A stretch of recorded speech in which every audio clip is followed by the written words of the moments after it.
Hey, it's that Deadeye guy. Let's talk about Far Cry 5. This title is the latest entry in a series of first-person shooters personified by semi-open world environments, arcade-style modern-era combat, and a variety of gameplay features that let you choose how to progress through the game. This series has gone from the Pacific, to Africa, to the Himalayan mountains, and now, to the good old US of A. The fifth title is set in the fictional Hope County, Montana, and you begin the game by taking the role of a new county deputy, accompanying a U.S. Marshal and the county sheriff to arrest a local cult leader, Joseph Seed, also known as the Father. Things go south, as they generally do at the beginning of these types of games, and the cultists begin taking over the county. It's up to you to save Hope County from becoming completely controlled by Joseph Seed and his family. The start of the game is pretty standard within the Far Cry series. Something fairly substantial happens within the first few minutes, and then you're handed the reins to take on the antagonists, usually through violence. Hope County is divided into 3 sections, each controlled by a member of Joseph's family, with his main compound sitting directly in the center. You must disrupt cult operations in each of those 3 territories to garner enough notoriety for the Seed family member to come out and engage you directly. This is done primarily through quests given to you by the county residents, as well as completing random events you may run into, such as freeing captured civilians from the hands of the cult. The overall structure of the game is pretty straightforward, and there wasn't much mystery as to what you were supposed to be doing. There was a slight push towards which territory you should start with, but you're completely free to tackle the Seed family in any way you want. The weaponry isn't anything to write home about, and there aren't huge differences between the starting rifles and the endgame guns. I wouldn't have had any issue completing the game having never bought a higher tier weapon with my earned in-game currency. I'm not sure if that's a good thing or not. On one hand, I like weapon progression as I would expect it to help me with the supposedly higher difficulty present in late game, and on the other, weapon upgrades shouldn't be a requirement to complete the game, and if you find a gun you like, you shouldn't be forced to throw it away for something you don't enjoy using. As previously mentioned, you purchase all of your upgrades via in-game currency that you acquire through looting compounds and completing missions. The resource is moderately time-consuming to obtain, so spending it frivolously is not advised. I had bought all of the equipment and weaponry I was going to use at the end of the game about midway through clearing the second territory. After that, I was just buying vehicles and cosmetics for no particular reason.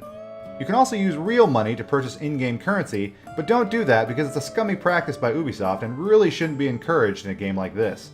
Perks and traits for your character come by completing missions as well. The standard fare from previous Far Cry titles are all here. The most obvious ones to acquire are the health boosts and weapon slots, as well as quicker and longer distance silent takedowns. After that, the perks are pretty much just a matter of preference on what you want to be able to do. You pretty quickly become an unstoppable force that the game's AI simply cannot overcome, at least on normal mode. More on that later. You can also have NPCs accompany you on your rampage through Hope County. There are a set of specialists you can hire, or you can go with the boring regular soldiers from Resistance outposts. Among your specialists, you have both fixed and rotary wing aircraft pilots, snipers, rocketeers, as well as a mountain lion and a grizzly bear. Cheeseburger was probably the most hilarious addition to the roster, a local favorite as he was a popular tourist attraction. He became diabetic from eating too much greasy, sugary people food and must now adhere to a strict diet of lean salmon. I found the NPCs to be pretty unnecessary. While they were nice to have around, and it was hilarious watching Cheeseburger barrel through cultists like a bowling ball, I never got to the point where I needed extra help. The weapons and perks available to me were more than enough to tackle everything the game threw at me with little difficulty. Most of the time I had them accompany me was just to see what they would do in different situations, and how their AI worked. The gunplay in Far Cry 5 is solid. Aiming and firing feels smooth, and I had no mechanical issues engaging the cultists on a variety of battlefields. Infiltrating the various cult compounds sneaky-peeky-like was almost too easy, as most of their followers don't have vision beyond 10 feet directly in front of them. Melee takedowns are fast and quiet. Once you acquire a suppressor for your sidearm of choice, it becomes even more laughably easy to take over a compound undetected. Aiming at a distance was a bit of a challenge. Even the highest powered scope for the 50 caliber sniper rifle was barely over a 3x zoom. This is a rifle that's capable of hitting a target a mile away, but the game doesn't allow you to because the scopes available are so limited. Regardless, firefights were mostly entertaining in this game, something I would come to expect from this series. The environments are beautiful, though nothing groundbreaking in the graphical department. The artists at Ubisoft definitely maximized their use of the gorgeous Montana landscape, and anyone with appreciation of nature will enjoy what Far Cry 5 has to offer. Once you get indoors though, the environmental allure goes away. It's not a detriment to the game per se, but nothing about the design or visuals of the various bunkers or buildings really gave me much to appreciate. Still, this is a nice look at Montana, and it was enjoyable flying over it in a chopper. The music was something I noticed and enjoyed, not very common for games in this genre. The title song and overall feel of the various themes in the game had a very rural tone to them. They crafted a score that made it clear that we were in the sticks without making it sound overly hokey. I only mention it here because it was noticeable as I was playing through. Whoever directed the music for Far Cry 5 was on point. The AI is beyond stupid. I'm not sure if it's acceptable to have AI this dumb in a big budget title like this. The cultists have the situational awareness of a turnip, and it's only the sniper rifle wielding ones that can quickly spot you in plain view as you try to take over a compound. In an active firefight, I'd be running around a waist-high crate with a cultist that clearly couldn't see that I was right there, just because I wasn't in his direct line of sight. They routinely hide on the wrong side of cover, even though I've been shooting at them from the same direction for 2 minutes. My own companions would constantly run in front of the vehicle I was about to pull away in. Midway through the game, I just stopped reviving them if they sprinted out in front of my car. They'd come back on their own so quickly that it's just not worth the hassle, and I didn't need them anyway. The difficulty ramp in this game is pretty atrocious. As I figured out the mechanics and got slightly better weaponry, the game accommodated by making the AI not more organized, not more intelligent with how they want to come after me. No, they make it so that when that idiot cultist runs across a field spraying rounds at me from the hip, one of those rounds is guaranteed to hit me. Really? Some dude 50 yards away is going full auto and magically hit me in the chest without even looking down the iron sights? Come on, Ubisoft, this is lazy. Dealing with this became frustrating as I could never take full advantage of a superior position mid to late game. No matter what, the next wave of baddies were guaranteed to hit me even though they have no business doing so. Some of the arcadey mechanics they decided to implement also felt lazy to me. Some of the cult VIPs have body armor and a World War II style helmet to signify that they are harder to take down than the average crazy person. Okay, fine, I get that. This one might be a bit harder to kill. What I don't get is how putting on a helmet allows you to take 5 shots directly to the dome while walking towards me staying completely accurate with your machine gun. This bothered me. If I get the drop on a baddie and nail him multiple times in the head, he should die in a game like this. I was in actual awe the first time I died this way. It's like the game was forcing me to play from cover and take him down little by little for its own arbitrary reasons, despite the fact that I had him dead to rights and he had no business being able to put up a fight in that particular situation. Though the game was overall pretty smooth, I did notice a couple of recurring bugs. The implementation of some of the sounds, especially when it came to conversations and radio comms, would routinely overlap. I'd hear the same person say the same line 2 or 3 times just because I stepped an extra foot or 2 away. I also witnessed cultists appear out of thin air in their designated spawn spot as I was assaulting a compound. These are some issues that really should have been tightened up before full release. The random events that occur along the major roadways became tedious. If you stand on a major road, every 10 seconds or so you'll encounter a myriad of different cultist vehicles, all of which will try to kill you. Alright, I understand, they've taken over the county, but from a gameplay perspective I need some time to breathe between firefights. There seemed to be an endless supply of these people, and at the beginning of my playthrough I would spend 10 solid minutes just fending off various prisoner or supply trucks that happened upon my particular piece of nowhere. There needed to be a system that let up on the random spawns if the player encountered too many in a short period of time. Their numbers aren't limitless, so it would have been easy to justify. Make the player work just a little bit to find more cultists to kill and acquire more notoriety. There are various times within the story that you are relieved of your agency as a player for the sake of showing you some cutscenes and initializing a story mission. One of the regions does this in a way that I can get on board with. The whole territory is flooded with a gaseous drug that makes you hallucinate, and that is how that particular Seed family member initiates these cutscenes. You're in the territory, you presumably inhale the drug, you hallucinate. That seemed fair from the player perspective. What doesn't seem fair is that the other 2 territories have death squads that are sent after you and they immediately incapacitate you so they can capture you and drag you back for a story cutscene with the cult leader. I just got done mowing down battalions of these people, and now they can just pick me off instantly just because their territory leader is particularly butthurt. Why wouldn't they just kill me? Or at least ensure the security around my captivity is maximized to where it isn't cartoonishly easy to escape. This removal of agency of the player, and the Dr. Evil level of competence from the Seed family, took me right out of the game and made it hard for me to take it seriously. Alright, because of the setting of this title and the nature of the antagonists, I'm gonna have to delve ever so slightly into the politics of this game. Ever since the early release of the preview banner, certain outlets were hoping that Far Cry 5 would tackle right-leaning ideologies within the story. The disappointment came quickly after release though, as the same outlets criticized how little Ubisoft decided to attack certain points of view and actually docked the game for being neutral and ribbing on people of every point of view.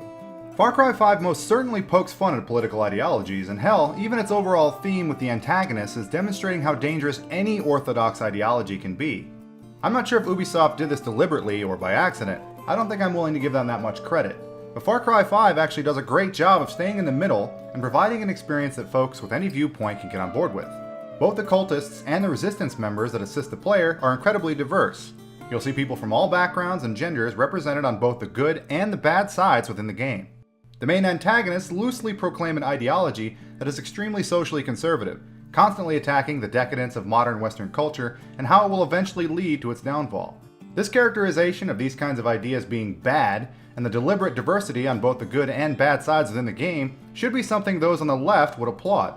Alternatively, the Allied faction of the Resistance are pretty homegrown, all-American folks that love their guns and love their country. They can be seen waving the Star-Spangled Banner over newly acquired territories, demonstrating that the citizenry, not the government, rose up against the cultist threat with their Second Amendment rights and defended themselves. This is something the right would love to see. The political landscape in the US is pretty divided right now.